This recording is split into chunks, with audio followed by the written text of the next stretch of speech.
स्वागत है दोस्तों। हॉरर टेप हिंदी के एक और खौफनाक सफर में।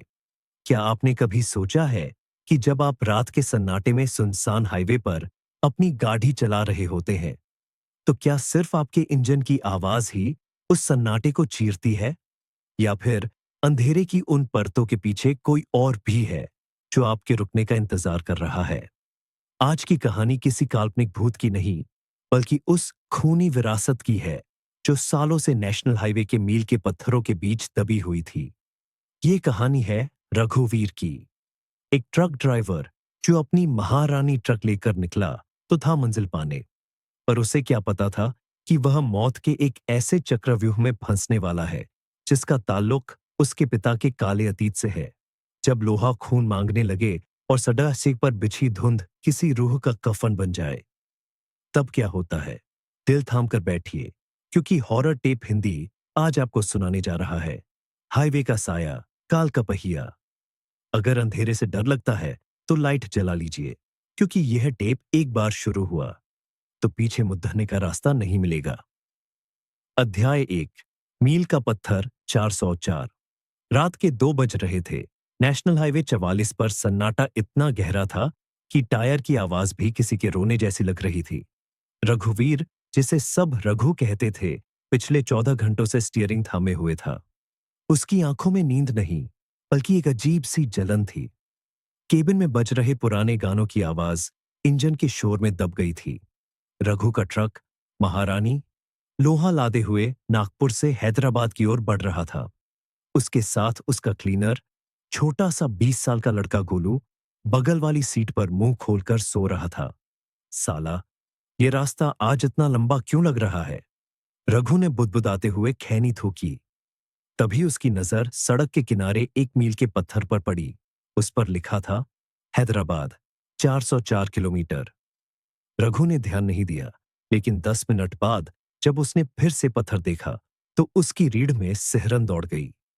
पत्थर फिर वही था, हैदराबाद 404 किलोमीटर। शायद पीडब्ल्यूडी वालों ने 2 पत्थर लगा दिए होंगे, उसने खुद को तसल्ली दी, पर उसका दिल जोर से धड़कने लगा था। अचानक ट्रक का केबिन ठंडा होने लगा। दिसंबर की रात थी, पर यह ठंड हाड़ कंपाने वाली थी। रघु ने हीटर चलाने की कोशिश की, पर बटन दबाते ही डैशबोर्ड से धुआं निकलने लगा। तभी उसे महसूस हुआ कि पीछे की स्लीपर बर्थ, ड्राइवर की सीट के पीछे की जगह पर कोई हलचल हुई है। रघु ने रियरव्यू मिरर में देखा। वहां अंधेरा था, पर उसे लगा कि कोई गठरी जैसी चीज वहां रखी है। गोलू, ओए गोलू! रघु ने हाथ बढ़ाकर गोलू को झकझोरा। गोलू नहीं जागा। उसकी सांसें भारी थीं, जैसे कोई उसे दबा रहा हो। रघु ने फिर शीशे में देखा। इस बार उसे 2 पीली आंखें चमकती दिखीं। वे आंखें इंसान की नहीं थीं।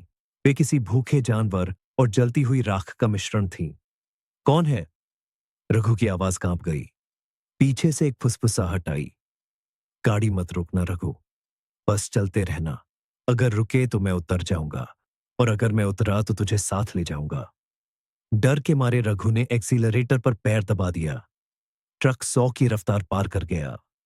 अचानक सड़क के किनारे एक चमकता हुआ ढाबा दिखा, शेरे पंजाब। वहां बहुत सारी लाइटें थीं, ट्रक खड़े थे। रघु ने सोचा कि वहां रुककर लोगों की मदद लेगा। उसने जोर से ब्रेक मारा। टायर चीख उठे। ट्रक रुकते ही गोलू हड़बड़ाकर उठ गया। क्या हुआ उस्ताद? ढाबा आ गया? गोलू ने आंखें मलते हुए पूछा। रघु हाँफ रहा था। नीचे उतर जल्दी, पीछे कोई है। दोनों ट्रक से नीचे कूदे, पर जैसे ही वे जमीन पर आए, उनके पैरों तले से जमीन खिसक गई।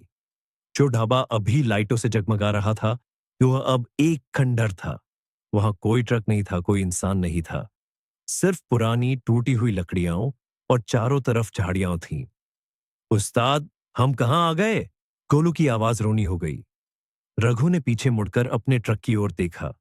ट्रक के केबिन की खिड़की पर एक काला हाथ दिखाई दे रहा था, जो धीरे धीरे शीशे पर कुछ लिख रहा था।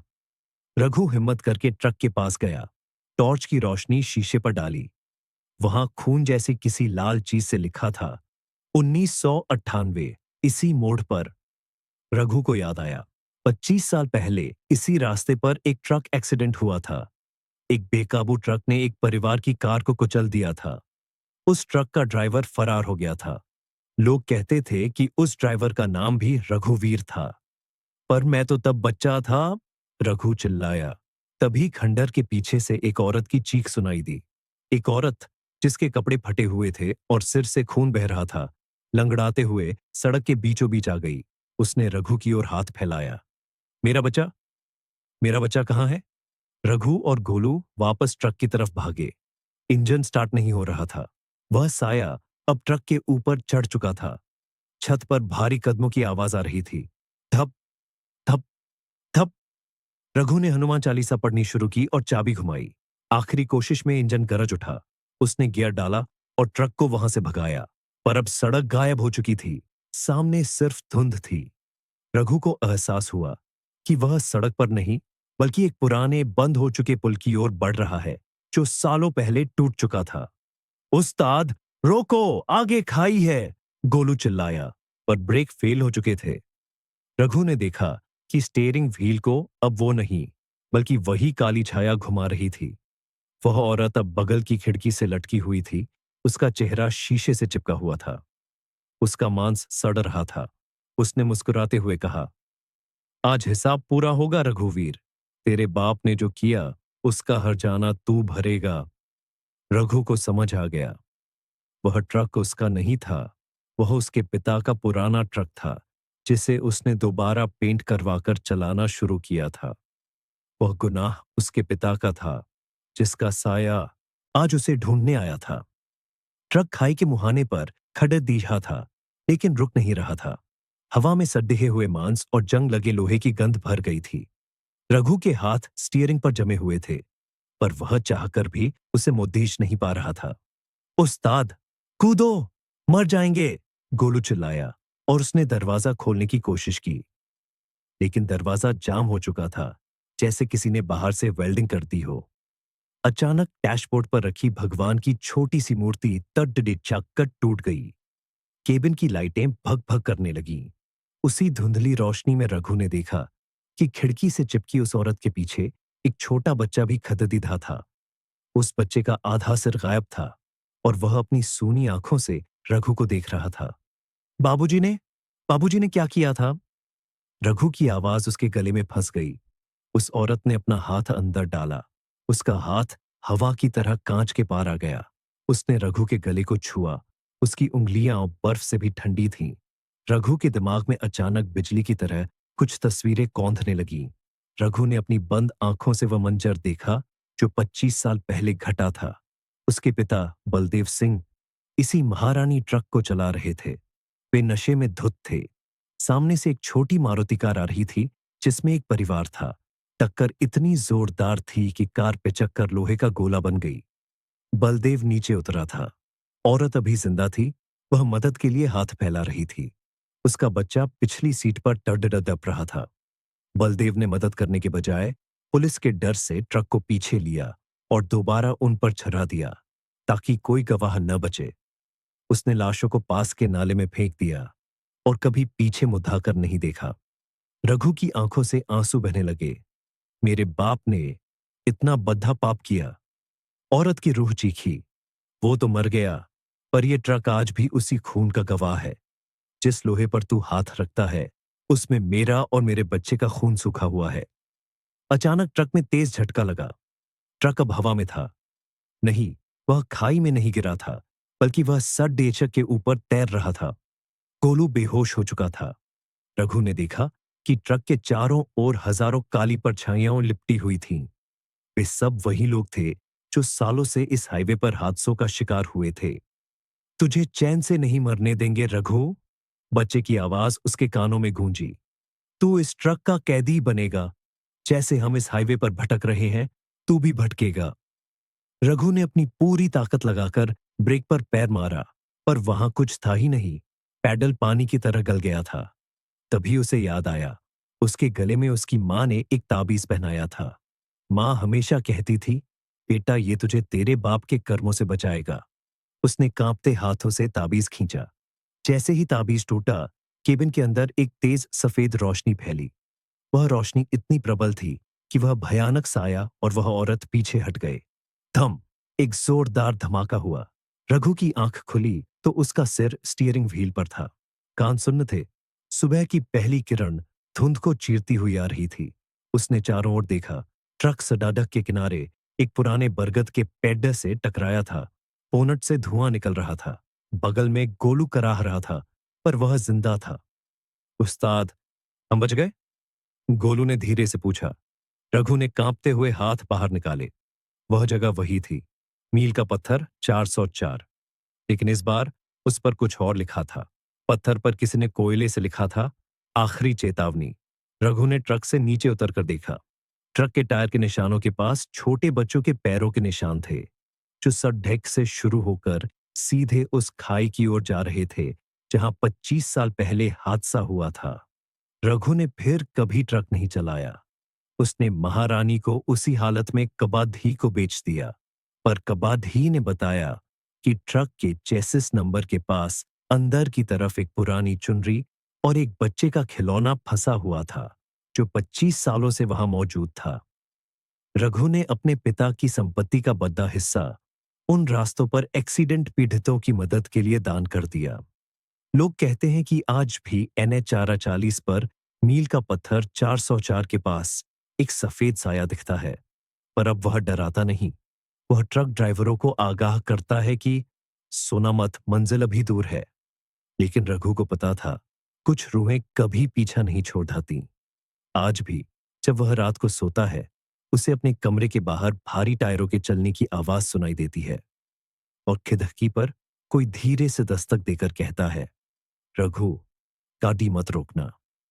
रघु ने जब ट्रक कबाड़ी को बेचा तो उसे लगा कि पीछा छूट गया, पर उस रात जब वह अपने पुश्तैनी गांव के घर में सो रहा था, उसे अपने पिता की एक पुरानी संदूक मिली। संदूक के भारी ताले को तोड़ते ही अंदर से सड़ी हुई गंध आई। वहां कुछ पुरानी डायरियां और पुलिस की कुछ कतरनें थीं। डायरी के पन्नों में बलदेव ने जो लिखा था, उसे PRH कर रघु की रूह कांप गई।